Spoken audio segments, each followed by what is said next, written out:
let's talk about the symbology. And we're talking about the Star of David here. David never had that star, of course. He said his shield is God. His only shield was God. That was what David says in the Old Testament. So where did they get the star from? But ye have borne the tabernacle of your Moloch, and Chion, your images, the star of your God, which ye made to yourselves. Therefore will I cause you to go into captivity beyond Damascus, saith the Lord, whose name is the God of hosts. Okay, so I guess we could just start busting it out. Okay, so we got Amos. I guess we could read it in English first. 5 and 26. It says what? Focus. Oh. You will carry off Succoth your king, and your images of Chion, and the Kakov, your god, which you made for yourselves. Right? So that's what it says. And it's because of the way it's phrased in the KJV. Watch. Hold on. Let me see if I have a... Oh, look. We have look, for all the KJV lovers, look, here's your Masonic KJV Bible. Okay. Amos 5 and 26. But you have borne the tabernacle of your Moloch, and Chion your images, the star of your God, which you made to yourselves. Okay? So it says, you have borne the tabernacle of your Moloch, and Chion your images, the star of your God, which you made to yourselves.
And that's when the Hebrews, they were called Hebrews at that time, of the people of Israel, betrayed God and went, as the Bible says, whoring after the old gods of Egypt and Babylon.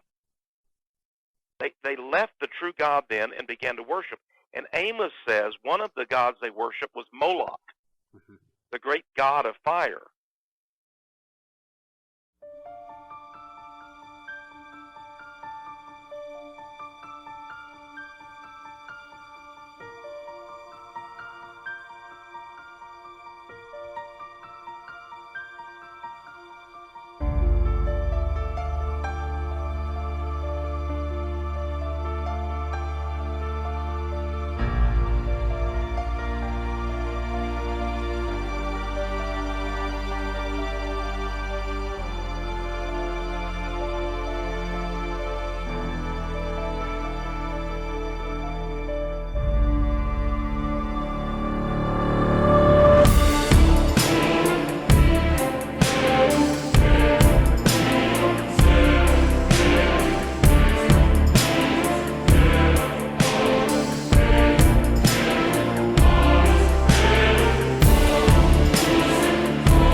thing is, in the New Testament, in the book of Acts 6 and 7, the first Christian martyr, Stephen, also said the same thing to the Jews. Yea, ye took up the tabernacle of Moloch, and the star of your god Remphan, figures which ye made to worship them. And I will carry you away beyond Babylon. You know, they challenged Stephen and said, why are you preaching this Jesus? How dare you? And explain yourself. A great mob came up against Stephen in the streets there in Jerusalem, and Stephen preached a sermon to them in response. And he said, God rescued you out of Egypt and Babylon. But what did you do? You returned to the worship of the star